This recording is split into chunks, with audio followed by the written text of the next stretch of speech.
la explicación, pero también lo podríamos meter en los historicismos, porque recordáis que hizo la Casa Botines, lo hizo el Palacio Episcopal de la Torre, que era un neogótico. Pero en su última época, sobre todo Batlló, la Casa Milán, la Sagrada Familia o el Parque Güell, sí que son un estilo propiamente gaudiniano, casi imposible de clasificar dentro de ninguno. Pero bueno, yo digo que el modernismo es el que más se acerca. También podríamos hablar de un expresionismo. Pasar más expresionista de la Casa Batlló o de la Casa Milán, difícil. El último modernismo que vimos fue lo que se vino a llamar secession, que ya está cerca de lo que se entiende como arquitectura del movimiento moderno. Disminuye el adorno, ya son superficies blancas, uso de la geometría, decimos sobre todo a Otto Wagner, que primero se dedicó a edificios de viviendas como el de la iglesia de la iglesia de Leopoldo y sobre todo el edificio de la Caja Postal de Ahorro. Se considera uno de los principales antecedentes del movimiento moderno. Este interior, la verdad es que la fachada era una fachada sencilla. O las dos casas que hizo, una antes de estar en contacto con la secesión y otra la posterior que hizo para su mujer, que es esta, mucho más abstracta y mucho más moderna. Y luego vimos la película de Hoffman. La verdad es que había más de 500 proyectos, que era un tío que lo mismo hacía un art deco, que hacía una mudeza, que hacía arquitectura moderna, le daba todos los palos y todo lo hacía bien. El sanatorio de Künstlerhof y sobre todo el Palacio de Tokio. Además una representación de un objeto modernista.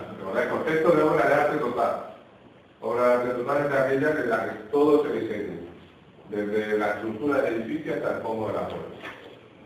Y por último vimos a Olbrich, que ha pasado la historia por ser el que ha diseñado la sede de la secesión. Recordáis que la secesión aparece cuando un grupo de arquitectos, Wagner, Olbrich, Hoffmann, se juntan en torno a una revista, Primavera Sagrada. Después del frío invierno llega la primavera. Entonces la sede de esta secesión, la que estaba también, en la que había participado también un Catlin, pues fue obra de Olbrich.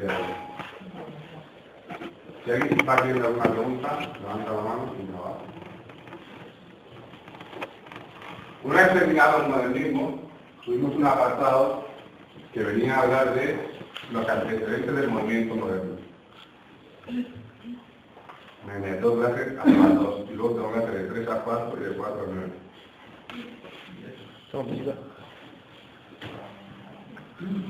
Dime. Aquí me he perdido ahora mismo. Olbrich. Entonces, si miras que el total de los edificios, estaría ahí. Sí, pero igual, esta Real 3, la Escuela Claro, también. ¿Eso no es lo? Hay un matiz. Modernismo se supone que significa gusto por lo moderno. Ya es un antecedente. Es como si fuera separación entre el historicismo y el modernismo. Entonces, muchas de las obras son el paso previo a lo que luego va a ser el movimiento moderno. La Casa Postal de Ahorro, el sanatorio, por ejemplo, casi movimiento moderno.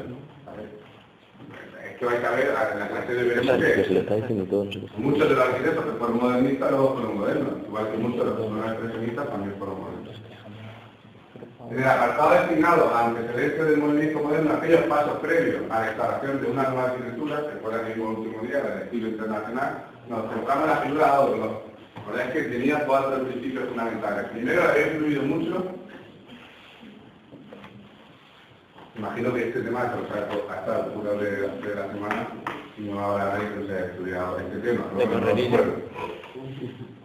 Vimos que le había influido mucho su viaje a Estados Unidos, sobre todo la libertad que se respiraba, había participado en la revista La Secesión, aunque su pelea con Hoffmann había hecho que fundara su propia revista, La Frontera, que significaba lo otro.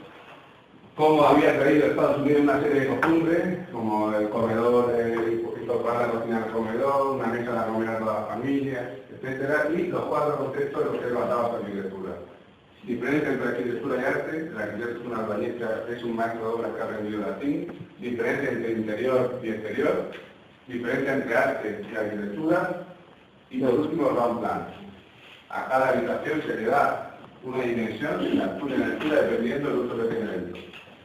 La diferencia entre arquitectura y arte solo es monumento y todo lo demás es construcción. Hacía incluso una teoría paralela